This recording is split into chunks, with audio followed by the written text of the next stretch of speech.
SamZone আরেকটি brand new tech news আপনাদেরকে অনেক অনেক শুভেচ্ছা ভালোবাসা নিশ্চয়ই খুব ভালো রয়েছেন। আজকে কিন্তু অনেক দুর্দান্ত গরম অনেক নিউজ রয়েছে।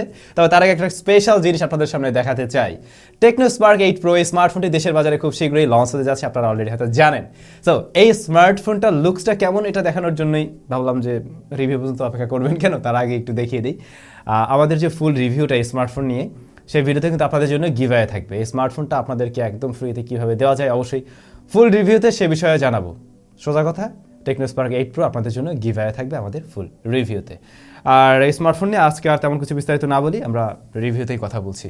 15 তারিখে এই স্মার্টফোন দেশের বাজারে অফিসিয়ালি লঞ্চ হবে। ওয়েল, টেক নিউজের শুরুতেই একটা ব্যাপার একটু জানতে চাই, আপনারা কে Xiaomi Poco M3 এই স্মার্টফোনটা ব্যবহার করছেন অবশ্যই কমেন্টস করে জানাবেন, এবং এটাও জানাবেন আপনার স্মার্টফোনে কোনো ধরনের ইস্যু রয়েছে কিনা। এই হঠাৎ করে এই ফোনটাতে বেশ কিছু সমস্যা আছে, ডের ইস্যু আছে আমরা জানি, বাট রিসেন্টলি আমি দেখলাম এই স্মার্টফোনটা নিয়ে একদম মোটামুটি ভালো রকমের তোলপাড়। আমি বেশ কয়েকটা স্ক্রিনশট শেয়ার করছি যেগুলো আমাদের গ্রুপে আসছে। ইভেন আজকে সকাল থেকে একটা ভিডিও কিন্তু ভাইরাল হচ্ছিল, পোকো M3 কোনো একজন ইউজার তাদের কাস্টমার সার্ভিস নিতে গিয়ে সেটা পায়নি, দেন রাগ করে এক প্রকার ভেঙে ফেলেছে। সো এই ফোনটা নিয়ে কে এই ধরনের ইস্যুতে পড়েছেন বা ফেস করছেন অবশ্যই একটু আজকের ভিডিওতে কমেন্টস করে জানাবেন। Xiaomi আসলে তাদের এই ফোনটাতে যেহেতু সমস্যা আছে, বাগ আছে, যে ধরনের প্রবলেমগুলো আছে, তারা কিন্তু আসলে কাস্টমারদেরকে চাইলে একটা সার্ভিস দিতে পারতো, কারণ এই ফোনগুলো তো তারা ইচ্ছা করে নষ্ট করেনি, নষ্ট হয়ে গেছে অটোমেটিক তাদের আপডেটের কারণে।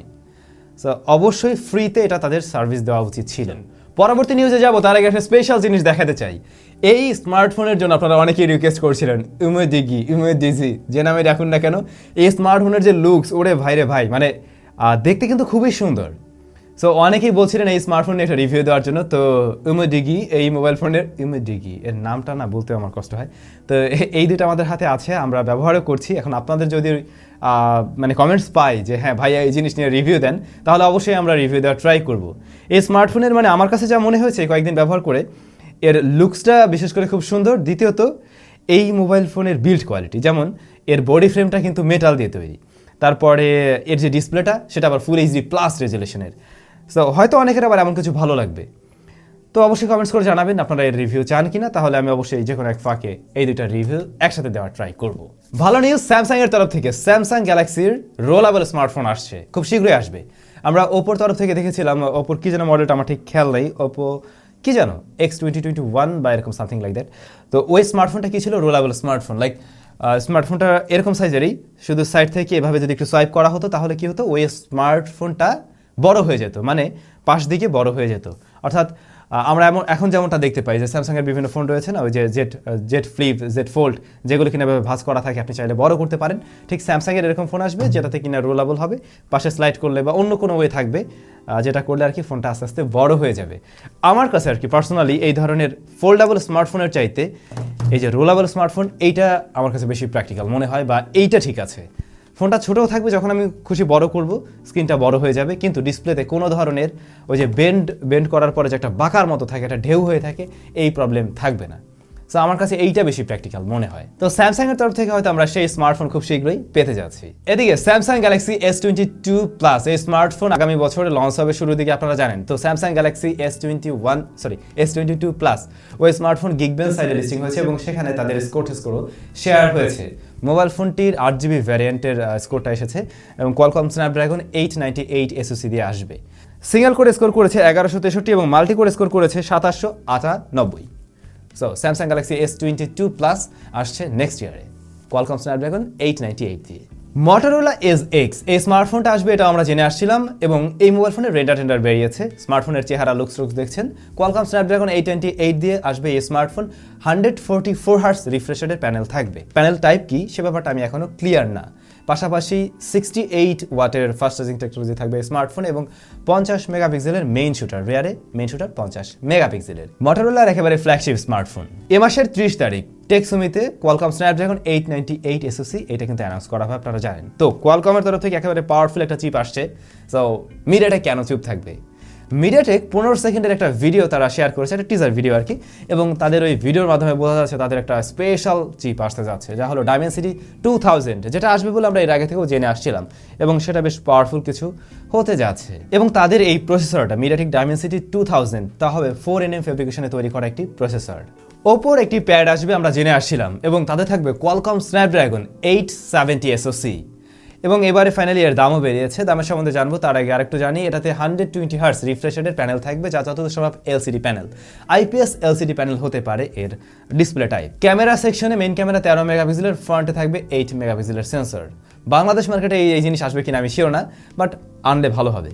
এই টাইপের চায়নার কারেন্সিতে যে প্রাইসটা এসেছে তা হলো 2000 চায়নার কারেন্সিতে। বাংলাদেশ টাকা কনভার্ট করতে গেলে ওই 30,000-এর নিচেই হয়, 26,000 প্লাস। ইন্ডিয়ার ক্ষেত্রে সেটা হতে পারে 23, 24, 25 এর মধ্যেই আর কি। সো দেখা যাক দেশের বাজারে এটা অফিসিয়ালি লঞ্চ হয় কিনা। আইফোনের বিভিন্ন সময় আমরা বিভিন্ন টাইপের অদ্ভুত নিউজ শুনে থাকি। আজকে আরও একটা অদ্ভুত নিউজ রয়েছে। কোনো এক পাইলট, উনি ছোট্ট একটা এয়ারক্রাফট আর কি যখন কিনা ল্যান্ড করতে যাচ্ছিলেন, তো ওই মুহূর্তে হঠাৎ করে ওনার পকেট থেকে আর কি একটা ফোন পড়ে যায়, যেটা আইফোন ছিল। হয় কি, এই যে ছোটো ক্রাফটগুলোর এগুলোর কিন্তু সাইডে খোলা থাকে, যে কারণে অনেক সময় পড়ে যেতে পারে, দরজা যে আটকানো থাকে এমনটাও না। এবং যখন কিনা ওনার পকেট থেকে আইফোনটা পড়ে যায়, তখন উনি কন্ট্রোল রুমে সেটা জানিয়ে দেন যে আমার পকেট থেকে কিন্তু রানওয়েতে আইফোন পড়ে গিয়েছে, বেশ কিছুটা উপর থেকেই। এরপরে রানওয়েতে গিয়ে যখন খোঁজ করে ওই স্মার্টফোনটা মেলে, তখন দেখা যায় ওই ফোনের ডিসপ্লে প্লাস ব্যাক সাইড কোনোটাই ভাঙেনি, ডিসপ্লে অক্ষত অবস্থায় রয়েছে, ফোনটাও ঠিকঠাক, মানে শক্ত, যথেষ্ট শক্ত। আপনি জানেন কি, বাংলাদেশের মার্কেটে Mi 11 Lite 5G NE এই স্মার্টফোনটা এখন অফিসিয়ালি পাওয়া যায়। এই মোবাইল ফোনটার যে বেস ভ্যারিয়েন্ট তার দাম হলো 40,000 টাকা, 6GB 128GB ভ্যারিয়েন্ট। Xiaomiর ওয়েবসাইটে এমন দামই দেখলাম। এই স্মার্টফোনটা কি নিয়ে আসছে অনেক আগেও আমরা আলোচনা করেছিলাম। কোয়ালকম স্ন্যাপড্রাগন 778G SoC দিয়ে এসেছে এই স্মার্টফোন এবং 90 হার্টজ রিফ্রেশ রেটের অ্যামোলেড প্যানেল হলো এর ডিসপ্লে সেকশনে। বাট পার্সোনালি আমার কাছে এর প্রাইসটা একটু বেশি মনে হয়েছে। যদিও ফোনটা খুবই দারুণ লুকসের, সুন্দর লুকসের স্মার্টফোন, বাট প্রাইসটা আর একটু বেটার রাখা উচিত ছিল। যে SoC দিয়ে এসেছে সেই জায়গা থেকে আমার তাই মনে হয়। তো ভাই ব্রাদার, আজকের টেক নিউজ আর বেশি বড় করবো না, আমরা সরাসরি চলে যাবো লাস্ট ভিডিওর কমেন্ট সেকশনে। আরিয়ান ভাই লিখেছেন, স্যাম ভাই ফেসবুকের ভেরিফিকেশন কোড আসছে না, কি করব? ফোনটাও আছে আমার থেকে, সিম এবং ফোন দুটোই রয়েছে, কিন্তু হয়তো ফেসবুকের ভেরিফিকেশন কোড বা ওটিপি কোডটা আপনি পাচ্ছেন না, লগ ইন করতে পারছেন না। এই সমস্যা অনেকেই ফেস করে থাকেন। অনেক সময় ইন্টারন্যাশনাল এই ধরনের ওটিপিগুলো আমাদের দেশের যে সিম কানেকশন তাতে আসতে ডিলে করে। আপনি ভোরবেলা ট্রাই করে দেখতে পারেন, 4:30, 5টার দিকে একবার ট্রাই করে দেখতে পারেন, ওই সময়টাতে মানে খুব ভালোভাবে রেজাল্ট দিয়ে থাকে। মিজানুর হোসেন ভাই লিখেছেন, স্যাম ভাই রেডমি নোট 11 প্রো বাংলাদেশে কবে আসবে বলতে পারেন? ভাই আমার কোনো আইডিয়া নেই এই স্মার্টফোন দেশের বাজারে আদৌ কবে আসবে। অফিসিয়ালি আসবে কবে সেটা তো বলতেই পারছি না, ইভেন আনঅফিসিয়ালও কোনো ধরনের নিউজ নেই। এনআর আর্মি ওয়াইটি, স্যাম ভাই ব্ল্যাক শার্ক 4 কি বাংলাদেশে পাওয়া যাবে? আশা করছি উত্তরটা পাবো। যদি পেয়ে যান সেই ক্ষেত্রে হয়তো আপনি আনঅফিসিয়ালভাবে পেতে পারেন, বাট অফিসিয়ালি তো আসবেই না। আর আনঅফিসিয়াল পেলেও মানে খোঁজাখুঁজি করতে হবে, হয়তো কয়েক পিস আসতে পারে। মুড ডিরেক্টর, ভাই আপনার ল্যাপটপের প্রাইস অ্যান্ড রিভিউ দিবেন প্লিজ। এটার কথা বলছেন মেবি, কারণ এটাই হয়তো আমার সামনে কয়েকবার আপনারা দেখেছেন। এটা হলো ম্যাকবুক এয়ার আর কি। এইটার রিভিউ আসলে কি আপনাদের দরকার? বেশ পুরনো জিনিস বলা যেতে পারে। যদি আপনাদের দরকার হয় অবশ্যই কমেন্টস করে জানাবেন, সেই ক্ষেত্রে আমি আমার ইউজার এক্সপিরিয়েন্স শেয়ার করতে পারি। তো ভাই ব্রাদার, সবাই অনেক বেশি ভালো থাকবেন। আর গতকাল আমাদের চ্যানেলে একটা স্পেশাল ভিডিও দেওয়া হয়েছিল, আমরা রিয়েলমি ZT ওই স্মার্টফোনটাকে কেটে কুটে একটা গাড়ি বানিয়ে ফেলছিলাম। যারা দেখেননি দেখে নেবেন, ডেসক্রিপশনে আমি লিঙ্কটা দিয়ে দিলাম। ভালো থাকুন, সুস্থ থাকুন, দেখা হচ্ছে নতুন ভিডিওতে।